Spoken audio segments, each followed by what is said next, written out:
Assalamualaikum warahmatullahi wabarakatuh.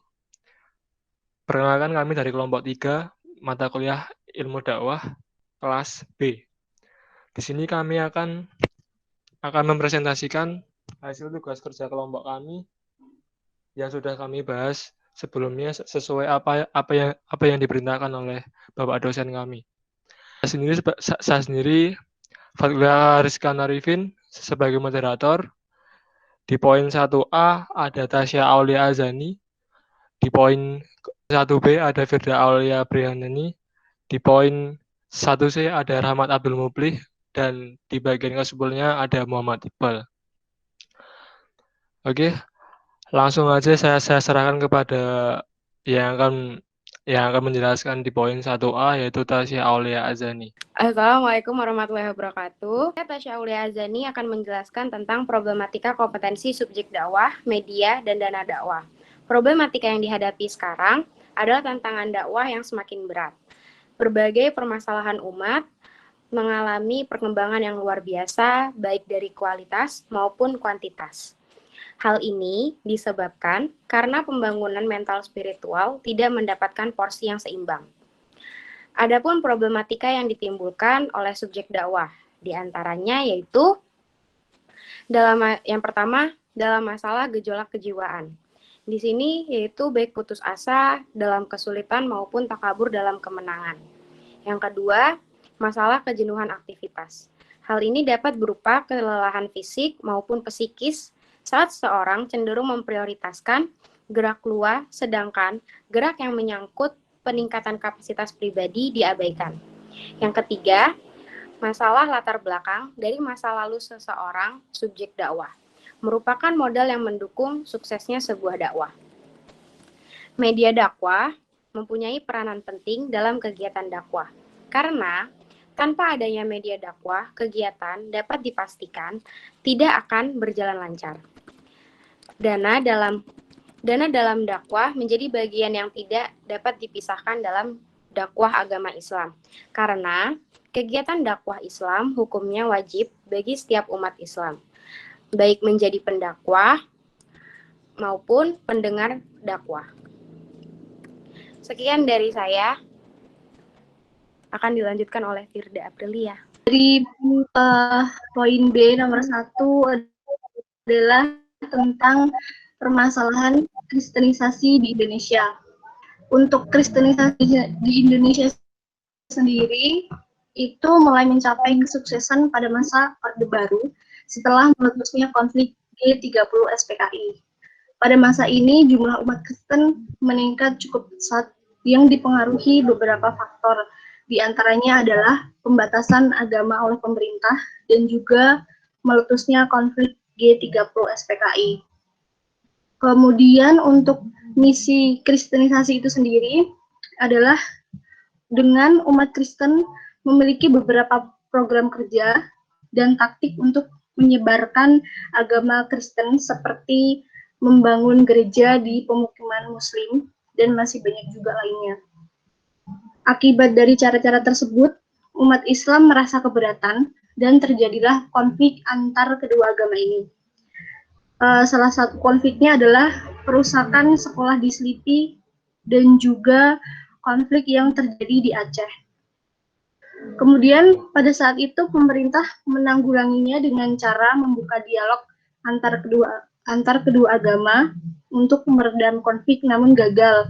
Kemudian terjadilah konferensi di Geneva pada tanggal 26 sampai 30 Juni tahun 1976 yang bertujuan untuk menciptakan kehidupan yang rukun dalam masyarakat dengan dua agama yang berbeda. Kemudian pada masa itu juga dikirimkan dai-dai ke pelosok-pelosok daerah di Indonesia. Pengiriman dai-dai ini dimaksudkan untuk membina umat Islam terutama di pedesaan dan juga daerah transmigrasi. Hal ini juga bertujuan untuk membentengi umat dari berbagai pengaruh terhadap pendangkalan akidah, permurtatan, dan juga yang lainnya. Dan pada masa sekarang, agama sendiri sudah sangat dijelaskan dalam undang-undang bahwa memiliki atau memeluk agama adalah hak setiap manusia warga negara Indonesia tanpa adanya paksaan ataupun interferensi dari pihak manapun. Jadi boleh-boleh saja atau sah-sah saja meyakini kebenaran suatu agama dengan setengah mati. Tapi harus diingat juga bahwa orang lain atau umat lain juga memiliki keyakinan akan kebenaran agama atau kepercayaan yang mereka pegang teguh. Dalam hal ini, untuk umat Islam sendiri harus berpegang teguh kepada tali agama Allah Subhanahu wa Ta'ala. Melanjutkan dari beberapa masalah yang sudah dikemukakan tadi oleh beberapa orang yang sudah menjelaskan sebelum saya. Di sini saya akan menyajikan sebuah solusi dakwah kini di masa kini dan di masa yang akan datang.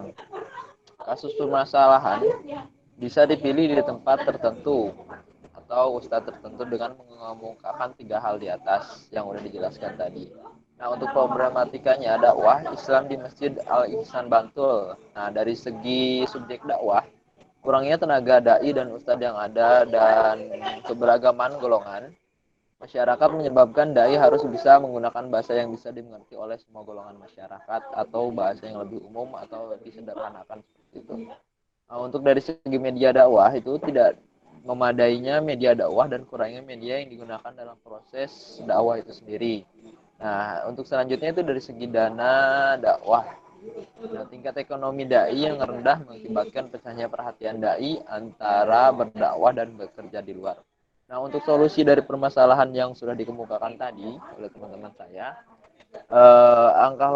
alangkah lebih baiknya untuk mendatangkan atau melibatkan tenaga dai profesional dari luar lingkungan Masjid Al-Ikhlas akan membantu dalam pelaksanaan dakwahnya. Selain itu juga para dai juga harus mengupayakan untuk menggunakan bahasa yang bisa diterima oleh masyarakat luas. Nah, proses dakwah tidak lagi terbatas pada dakwah di Masjid Al-Ikhlas tadi, tapi harus diperluas dengan dakwah di al-hal, di Alkitab lewat tulisan dan juga lisan yang disampaikan oleh dai tersebut. Nah, dan serta memberikan tali kasih baik berupa barang ataupun uang kepada dai atau pemateri penceramah tersebut. Nah, untuk pengaruh-pengaruh yang dapat menjerumuskan ke dalam kemaksiatan itu banyak ya. Dari segi penjelasan yang kurang tepat atau penyalahgunaan hadis atau penerangan yang sangat kurang, dan penyederhanaan bahasa yang kurang sederhana untuk masyarakat luas. Nah, sebagai umat beragama tentu saya tidak ada salahnya untuk berbagi sesuatu yang dianggap benar atau menyebarkan warta kebaikan kepada orang umat seagama atau umat beragama, khususnya agama Islam. Nah, baik dengan perkataan maupun dengan tindakan kepada orang lain, tetapi hendaknya sebatas berbagai warta dan menyampaikan kabar saja, tak perlu diiringi dengan paksaan, rayuan, dan iming-iming yang lain. Terima kasih. Itu berikut solusi dari saya. Saya kembalikan kepada moderator. Terima kasih kepada 3 orang tadi yang sudah menjelaskan dari poin A sampai poin C. Mungkin dirasa cukup sangat jelas. Namun dari bagian presentasi pasti ada di bagian kesimpulan yang akan dijelaskan oleh Mas Muhammad Iqbal. Selanjutnya kesimpulan.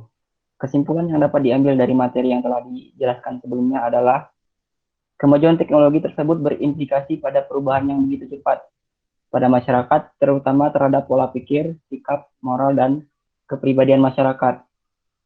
Masyarakat yang mempunyai pola pikir tradisional akan berubah menjadi pola pikir modern, yang lebih berpikir rasional, efisien, dan pragmatis.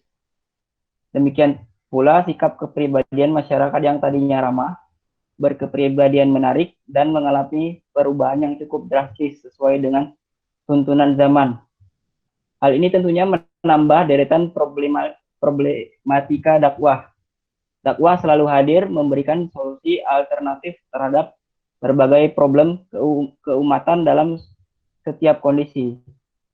Mungkin sekian, saya kembalikan kepada moderator, kepada Fat, saya persilakan. Terima kasih kepada Mas Muhammad Iqbal karena sudah menyimpulkan, dan data yang kita kumpulkan ini kita ambil dari jurnal dari Miftahul Yazid Fuadi SIP Universitas Islam Negeri Sunan Kalijaga. Mungkin hanya itu saja yang bisa kami presentasikan. Kurang lebihnya kami mohon maaf. Wassalamualaikum warahmatullahi wabarakatuh.